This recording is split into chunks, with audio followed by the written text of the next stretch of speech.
आज प्रेस वार्ता हमारे द्वारा किया जा रहा है। आज पार्टी के प्रदेश के कार्यालय, राष्ट्रीय लोक जनशक्ति पार्टी के प्रदेश कार्यालय में हम लोग प्रेस वार्ता आज हम लोगों ने रखा है। उसका मुख्य उद्देश्य है जो 14 तारीख को पार्टी और दलित सेना के द्वारा बाबू सभागार में हम लोग अम्बेडकर जयंती समारोह का हम लोग करने जा रहे हैं। उसके उद्देश्य में आज ये प्रेस कॉन्फ्रेंस रखा गया है और उस समारोह में एक महाजुटान उसमें होना है। पूरे प्रदेश के कोने कोने से और पूरे देश में जो हम लोगों के दलित सेना के लोग हैं, हमारे पार्टी के लोग उस कार्यक्रम में शामिल होंगे और एक भव्य कार्यक्रम हम लोग करने के लिए जा रहे हैं, जहाँ पे हम लोग को 15, 20, 30 हज़ार लोग उसमें आएंगे। गांव-गांव से लोग आएंगे। हम लोग पहले भी इस तरीके का प्रोग्राम अम्बेडकर साहब के जयंती के शुभ अवसर पर, उनके पुण्य तिथि के पूर्व अवसर पर हम लोग इस तरीके से करते आए हैं। पहले भी हमारी पार्टी ने बाबू सभागार में इस तरह के कार्यक्रम किए हैं और इस बार भी हम 14 तारीख को जो है, परसों 14 तारीख को हम लोग हमारी पार्टी और जो हमारा जो संगठन है दलित सेना संयुक्त, हम लोग ये सम्मेलन कर रहे हैं और एक बहुत ही भव्य कार्यक्रम होने वाला है और सफल कार्यक्रम होने वाला है। आप लोगों को अगर कुछ पूछना है इसके ऊपर, हम लोग का उद्देश्य था पहले तो मैदान में करने का, गांधी मैदान में करने का, लेकिन उस वक्त बुकिंग हो रखी थी शायद, हाँ, और इस वजह से उसमें मिला नहीं, तो हम लोग बाबू सभागार में कर रहे हैं। लेकिन हमारी कैपेसिटी है, हम चाहते हैं ज़्यादा से ज़्यादा लोग आए, लेकिन 20-25 हज़ार लोगों का हमने लक्ष्य रखा है।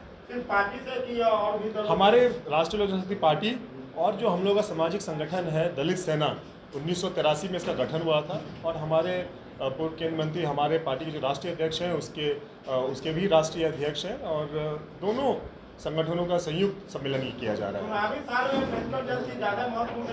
हमारी पार्टी अक्सर ये बनाती आ रही है, पहली बार नहीं बनाई है और हम लोग अक्सर प्रयास करते हैं, हमारी पार्टी अक्सर प्रयासरत रहती है कि हम लोग हमेशा बाबू सभागार में बनाए। पहले भी ये पार्टी हम लोग कर सके, बाकी दलों का हम नहीं कह सकते हैं। हमारी पार्टी का सिद्धांती बाबा साहब अम्बेडकर जी के ऊपर है। हमारी पार्टी का आइडियोलॉजी और दलित सेना का जो गठन किया गया था 1983 में, आज के संगठन के बारे में हम किसी नए संगठन के बारे में नहीं कहेंगे, लेकिन हमारा संगठन 1983 बहुत पुराना है और तब से हम लोग ये चीज़ें करते आ रहे हैं। उनकी याद में हम लोग इस तरह के प्रोग्राम करते हैं, उनके विचारधारा पे हमारी पार्टी और हमारा संगठन चलने का काम करता है। परिवार के विवाद फिर गहरा गया है, क्या क्यों आपस में आपको सुलह नहीं कर रहे हैं? क्या कह रहा है? आपके बड़ी मां को लेकर चिराग पासवान बराबर हमला कर रहे हैं। देखिए, ये बहुत ही दुर्भाग्य है जिस तरीके से राजनीति लाभ लेने के लिए आप परिवार को सड़क पे ले आते हैं। इससे गंदी राजनीति हमें नहीं लगता है कोई होगी।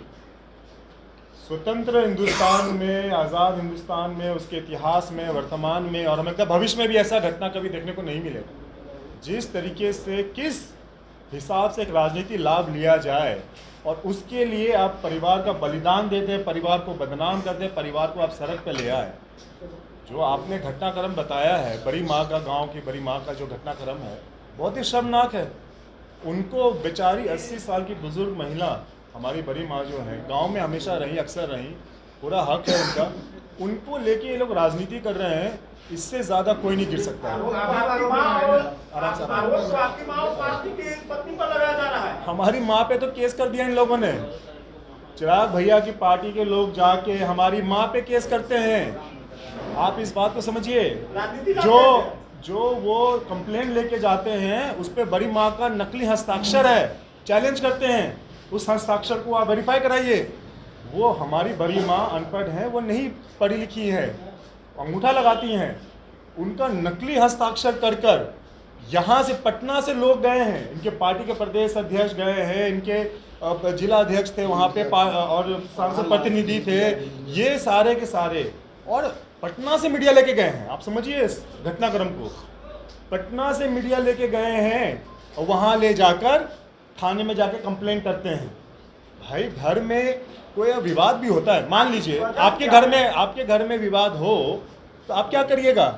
आप दिल्ली, मुंबई फ़ोन करके आदमी को बुलाइएगा कि अपने और आस पड़ोस गोतिया को बुलाइएगा।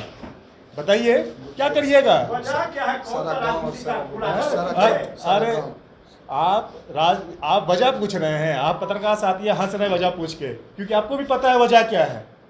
यहाँ जितना भी यहाँ हमारे पत्रकार साथी हैं सबको पता है वजह क्या है। वजह ये है, बता देते हैं, एक एक करके घटनाक्रम बता देते हैं, हम एक एक का हर सवाल का जवाब देंगे। कमी हम में नहीं, कमी उनमें है। और जिनके घर शीशे के होते हैं वो दूसरों पे पत्थर नहीं फेंकते हैं। ये सारा का सारा घटनाक्रम, इसके पीछे सिर्फ एक वजह है। हमने जैसे शुरुआत में कहा, राजनीति। राजनीति कैसे है? शहर बन्नी गांव जो है वो किस विधानसभा क्षेत्र में आता है? अलौली विधानसभा क्षेत्र में आता है। आप समझिए, आप सही बोले, अलौली विधानसभा क्षेत्र में आता है। अलौली से 7 बार कौन विधायक रहे बताइए? हमारे पारस जी रहे, हमारे मजले पापा रहे। आप समझ गए, आप मीडिया साथी हैं, वहाँ मुस्कुरा रहे हैं कि आपको सारी बातें पता है, क्योंकि वहाँ से 7 बार रहे हैं। वापस ये जो चुनाव का माहौल आया है तो भाई कैसे बदनाम करें? क्योंकि ये लोग तो अभी गांव गए नहीं। गांव जाते हैं सिर्फ फोटोशूट कराते हैं, पानी दीजिए गांव जाते हैं सिर्फ फोटोशूट कराते हैं, गांव तो कभी गए नहीं। तो कैसे सहानुभूति बटोरे, कैसे लोग का विश्वास बटोरे? आप में कई मीडिया साथी लोग गए थे, गांव गए थे, वहाँ पे पब्लिक ओपिनियन आप लोगों ने लिया, आपने सबका सुन लिया कि सब लोग क्या कह रहे हैं, नहीं कह रहे हैं। सिर्फ और सिर्फ वहाँ जो कुछ लोग जो फोटोशूट करा रहे हैं ना, जो मीडिया में बयानबाजी कर रहे हैं, जो फोटोशूट करा रहे हैं, उनको वहाँ से चुनाव लड़ना है। आप समझिए इस बात को, वहाँ से चुनाव लड़ना है। अब चुनाव लड़ना है तो भाई हथकंडे कैसे अपनाए? इतनी घटिया राजनीति, सिर्फ और सिर्फ राजनीति लाभ लेने के लिए। बिल्कुल, आपने बिल्कुल सही कहा। आप भी ट्रैक पे आ ही गए ना, सेकेंड लाइन तो आप बोलिए दिए। पहला, सबसे पहले बड़े पापा वहाँ से चुनाव लड़े। जब बड़े पापा वहाँ से चुनाव लड़के जब लोकसभा लड़ने लग गए तो वो सीट पे हमारे मजले पापा, हमारे राष्ट्रीय अध्यक्ष पशुपति कुमार पारस जी लड़ने लगे। उस पर वो शिक्षक थे, राजनीति में आने से पहले हमारे मजले पापा शिक्षक थे। फिर उन्होंने वहाँ शिक्षक की नौकरी छोड़कर वो राजनीति में आए और वहाँ से चुनाव लड़े, लगातार चुनाव लड़ते रहे। हम लगता है 8 बार क्रम से वहाँ चुनाव लड़े और उन्होंने वहाँ के जनता के सेवा उन्होंने किया। आप क्योंकि कुछ महत्वाकांक्षी लोगों को वहाँ से चुनाव लड़ना है, इनको बदनाम कैसे करें, लेकिन वो ये भूल गए कि कमी उनमें है। वो अगर इधर कीचड़ फेंकेंगे तो कीचड़ उन पे भी लगेगा। क्या है राजनीतिक लड़ाई, भड़की लड़ाई होती है, उसमें अब उनका कहना है कि अब संपत्ति का बंटवारा 4 हिस्सों में होना चाहिए। क्या इससे आप देखिए, अरुण जीजा जी हैं, हम उनका इज्जत करते हैं, पता नहीं वो इन सब चीज़ों में पड़ गए हैं। उनको इन सब चीज़ों में नहीं पड़ना चाहिए, परिवार के लोग हैं और ना ही परिवार की बातें इस तरीके से होनी चाहिए। आप मीडिया के आगे आके बोलिएगा कि संपत्ति का बंटवारा करो, मीडिया आप लोग करेंगे संपत्ति का बंटवारा कि भाई घर के लोग के बीच में होता है कि थाने जाके संपत्ति का बंटवारा होता है? बंटवारा भाई हमें क्या करना है?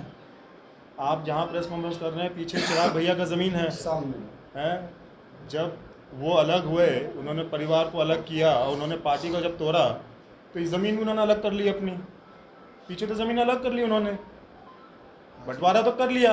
आप समझिए, तो वो घटनाक्रम समझाते हैं। हाजीपुर वाला जो ज़मीन है वो भी उन्होंने ले लिया। कृष्णापुरी जो था वो पार्टी के नाम पे था, वो भी उन्होंने ले लिया।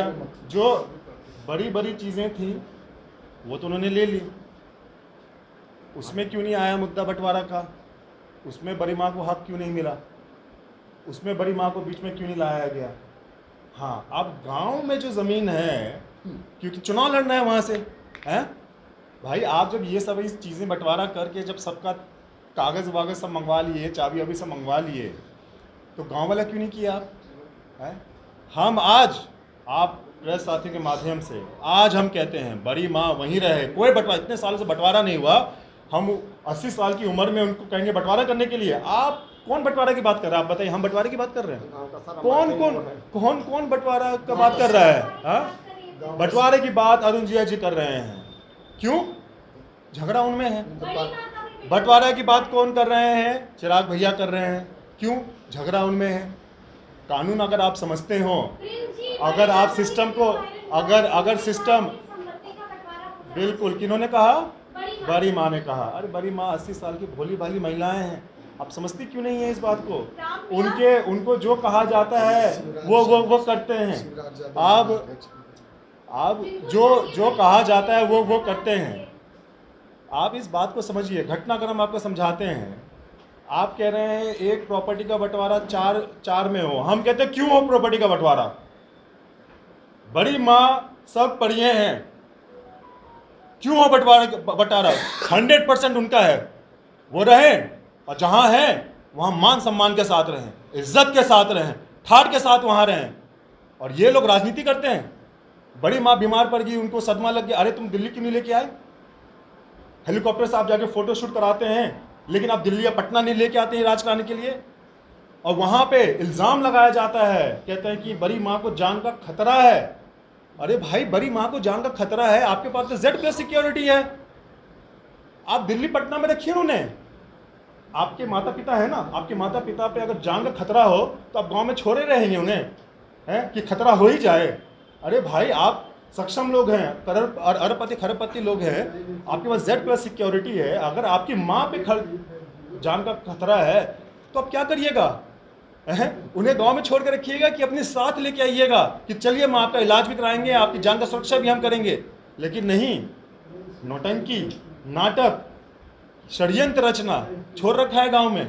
क्यों छोड़ रखा है आपने? जब जान की खतरा है। और उनकी जब तबीयत खराब है तो अपने गांव में क्यों छोड़ रखा है? झोला छाप डॉक्टर आके क्यों इलाज करता है? और आप अपना इलाज कराने के लिए लंदन, मुंबई का और अमेरिका जाते हैं। तो ये आप समझिए ढोंग जो रचा जा रहा है। 2020 में जब बड़े पापा का निधन हो गया तो किस तरीके से अपने पिता का मृत्यु का ये मजाक बना के वोट बटोरने की कोशिश कर रहे थे, ये आपने देखा, पूरी दुनिया ने देखा इस बात को। फिर जब 2020 में जब चुनाव था, यही नीतीश कुमार जी को जो आज वो गले लगाते हैं, इन्हीं नीतीश कुमार जी को उन्होंने क्या कहा? मेरे पिता का अपमान किया, हम बदला लेंगे। कोई पुत्र उसके पिता का अपमान कोई करे, वो भूल जाए, 2 पैसे के लालच में दो कोरी की सीट के लिए भूल जाए उस बदनामी को, है? जब 20 में था चुनाव तो वो गाली देते रहे नीतीश कुमार जी को, मेरे पिता को गाली दिया, मैं जेल भिजवाऊंगा, 7 निश्चय योजना, जल योजना में घोटाला हुआ है, हम जेल भिजवाएंगे। लेकिन जब 24 में उनका वोट लेना था तो क्या किए ये? 2020 में तेजस्वी यादव जी से मिलते थे घर जाके, लेकिन जब 2024 में जब नीतीश जी का वोट लेना था तो उनको गले लगा दिए। बदनामी और जो बेइज्जत किए थे बड़े पापा को वो भूल गए और तेजस्वी जी को गाली देने लग गए उल्टा, कि भाई हमारी माँ को गाली दिया, हमारे माँ को गाली दिए हैं। आप वही घटनाक्रम 2025 का है, फिर से चुनाव है। जो मीडिया में बयान दे रहे हैं उनको वहां से चुनाव लड़ना है। इतनी घटिया राजनीति, आप समझिए घटनाक्रम को, जिस तरीके से सिर्फ सहानुभूति बटोरने के लिए और किस तरीके से बदनाम किया जाए सिर्फ और सिर्फ कि हमको वोट मिल जाए, बाकी क्या है नहीं है वो बाहर में जाए। आप प्रॉपर्टी के बंटवारे के पक्ष में हैं या नहीं? अरे भाई, हम नहीं हैं, बड़ी माँ का है। बड़ी माँ वहाँ हक, अरे भाई इतने सालों से बड़ी माँ वहाँ पे पूरी मालकिन वो बन के रही, इतने सालों से वो सब कुछ देख रेख वहाँ पे कर रही हैं। ये 80 साल की उम्र में बड़ी माँ को बंटवारा क्यों चाहिए? आप ये कभी सुने, कभी सोचे इस बात को? कभी आपने अध्ययन किया इस बात को? तो हमारा कहना क्या है, आप ये पूछिए, आप पूछिए, बहुत अच्छा सवाल आपने किया है। ये जिस तरीके से ये अब नाटक करते हैं, फोटो शूट करते हैं, आप इनसे पूछिए। बड़े पापा का एमएलए का पेंशन और एमपी का पेंशन जो आता है, इसमें से कोई एक पेंशन बड़ी माँ को क्यों नहीं जाता है? कभी भी बड़ी माँ ने दिल्ली और पटना का चेहरा क्यों नहीं देखा? अभी भी जब बड़ी माँ बुजुर्ग हो गई हैं, बुढ़ी हो गई हैं, उनके लिए बस फोटो शूट कराते हैं, हेलीकॉप्टर लैंड करके 40 मिनट जाके फोटो शूट जब हो जाता है, वापस हेलीकॉप्टर में बैठ के वापस आ जाते हैं। उनका हक उनको क्यों नहीं मिला? बड़ी माँ जब दूसरी शादी हुई तो उस वक्त कोई कंप्लेन नहीं है, लेकिन कथाकथित हमारी माँ, जिनका भी हक उस घर में बनता है, ससुराल तो हमारी माँ का भी है ना, उस घर में जिनका अपना हक बनता है, वो एक दिन जाके रुक जाती हैं तो उस पर कंप्लेन हो जाता है। आप इस बात को समझिए। आपने भी तो मांग नहीं की ना। हम क्यों करें? आप समझिए, आप बात को समझिए, हम क्यों करें? हम बड़ी माँ पे केस करें? हम पागल हैं? भोली भाली महिला है वो, हाँ, ये उनका इस्तेमाल कर रहे हैं, माँ का ये इस्तेमाल कर रहे हैं। और हम ऐसे आदमी नहीं है, हमें ऐसा संस्कार नहीं है कि हम इनके जालसाजी में आ जाएं और अपनी बड़ी माँ के खिलाफ हम कंप्लेन कर दें कि ये झूठ कह रही है, ये कर रही है। हम तो कहते हैं जांच हो, पूरी तरीके से जांच हो। जो इन्होंने कंप्लेन वहां पे दर्ज कराया है उस पर तो हस्ताक्षर है, उसका भी जांच हो। बड़ी माँ हाथ अंगूठा लगाती हैं, साइन नहीं करती हैं, इसका भी जांच हो। कंप्यूटर से टाइप हुआ है वो आवेदन, पटना से गया है। हमारे परिवार के लोग, हमारे रिश्तेदार जो हैं और हमारे पड़ोसी, हम जो फ़ोन किए बोले कि भैया हमरा सबके पता न चल रहा है, हम लोग को पता नहीं चला कि यहाँ पे क्या हुआ नहीं हुआ। हम लोग देख रहे कि भाई भीड़ आ गया है, मीडिया के लोग आ गया है, बाहर निकले तब पता चला कि पटना से सब मीडिया वाला आया है और यहाँ पार्टी का लोग आया है, भैया की पार्टी का लोग आया है। हम लोग पड़ोसी हैं, हम लोग गोतियाँ हैं, हम लोग को पता नहीं चला। अब पटना के लोग को पता चल गया। अब बड़ी माँ को लिटा दिया ये लोग बेड बिस्तर पे, अब बिस्तर पे लिटा दिया, सुई लगा दिया। अरे भाई इतना ही नौटंकी करवाना था तो एक अस्पताल से एक डॉक्टर को लेकर चल जाते इलाज कराने के लिए। माँ का तबीयत खराब था ना, सब लोग दिखा रहे थे। आप डॉक्टर को नहीं भेजे, आप किसको भेजे? पत्रकार को भेजे। आप घर में घुसते हैं, पत्रकार को लेके घुसते हैं, लोगों से मिलते हैं, पत्रकार को लेके मिलते हैं। ये कोई तरीका है? बहुत खुलासा है, खुलासा ये भी कर। अरे भाई उसी कौन है जो बड़ी माँ भी शुरुआती प्रेस आपने जब सवाल पूछा उसका शुरुआत में हम बोल दिए, सब राजनीति, अब सब राजनीति के तहत हो रहा है। ये सब का सब राजनीति के तहत हो रहा है। बड़ी माँ भी सपोर्ट कर रही है उनको। अरे हम क्या, बड़ी माँ भोली भाली हैं, पढ़ी लिखी नहीं है। उन्हें सुनिए, आप गांव के लोगों से पूछिए गांव कौन आता है, गांव की सेवा इतने वर्षों तक किसने किया, जब उनकी दूसरी शादी हुई तो उनके पहले परिवार को किसने पाला, ये सब सवाल पूछिए जाके। आपके गांव के लोग जवाब देंगे, हम जवाब देंगे, कहेंगे भाई ये तो इनके ऊपर है इसलिए जवाब दे रहे हैं।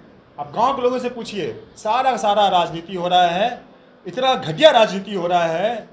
इन्होंने परिवार का नाम बदनाम कर दिया। जिस तरीके से तीनों पापा मिल के रहे, परिवार को एकजुट करके रहे, हमारे पिता के देहांत के बाद जिस तरीके से बड़े पापा टूट गए, उनके टूटने के पीछे वजह ये थी।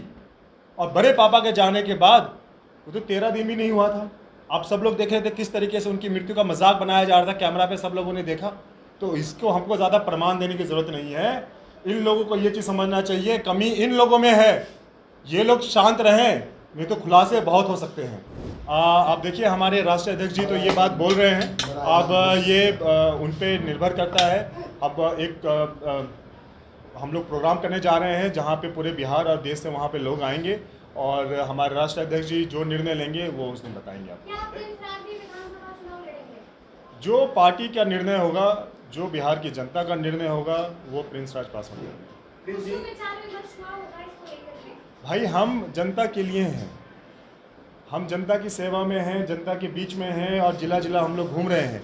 जो पार्टी का निर्णय होगा, पार्टी कहेगी नहीं सर आप मत चुनाव लड़िए, हम नहीं लड़ेंगे। पार्टी कहेगी चुनाव लड़िए, हम चुनाव लड़ेंगे। कहेगी सेवा करिए, सब जो भी है हम पे नहीं है। हम कार्यकर्ता हैं पार्टी के, हम कार्यकर्ता के रूप में काम कर रहे हैं। जो पार्टी की शीर्ष नेतृत्व निर्णय लेंगे उस पर काम होगा। लालू जी के साथ आप लोग चुनाव लड़िएगा? ये सवाल है या जवाब है? क्या सवाल? अच्छा सवाल।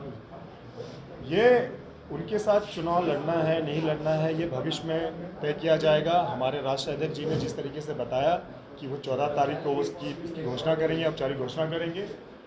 हम लोग अभी फ़िलहाल अपनी तैयारी कर रहे हैं। हम अपनी पार्टी का संगठन हर जिला में जाके मजबूत कर रहे हैं, देख रहे हैं कैसा है, जनता से बात कर रहे हैं। जो हमारी पार्टी के कार्यकर्ताओं का जो भी फैसला होगा, जो भी उनका सुझाव होगा, और जितनी भी हम जहाँ जहाँ जाके गांव के लोगों से मिल रहे हैं उनका हम लोग सुझाव सुन रहे हैं, उनकी मन की बात हम लोग सुन रहे हैं। वो जो कहेंगे वो हम लोग करेंगे। रामविलास पासवान के राजनीतिक विरासत का अपने आप को हकदार बताते हैं, रामविलास पासवान के संपत्ति का भी हकदार बताते हैं, रामविलास पासवान के राजनीतिक संपत्ति का भी अपने आप को अधिकारी बताते हैं। तो 14 अप्रैल को पता चल जाएगा। जितने भी पॉलिटिकल पंडितों ने, जो पॉलिटिकल पंडित इसके द्वारा खरीदे गए हैं, जिसको हमने बिहार का आइटम बॉय बताया, ये जो भी पॉलिटिकल पंडित दिल्ली में बैठ के राष्ट्रीय लोक जनशक्ति पार्टी के भविष्य का भविष्यवाणी करते हैं टीवी चैनलों पर बैठकर, उनको पता चल जाएगा 14 अप्रैल को। 14 अप्रैल को बिहार के 8000 से ज़्यादा पंचायत हैं, सारे पहली बार हो रहा है ऐसा। आदरणीय हमारे श्रद्धेय नेता रामविलास पासवान जी जिंदा थे उस समय भी नहीं हुआ। हर पंचायत से उस दिन राष्ट्रीय लोक जनशक्ति पार्टी और दलित सेना के लोग आ रहे हैं। पूरा हटान जुटान पटान 14 अप्रैल को दिखेगा और 14 अप्रैल को कोई बड़ी घोषणा भी पास कर सकते।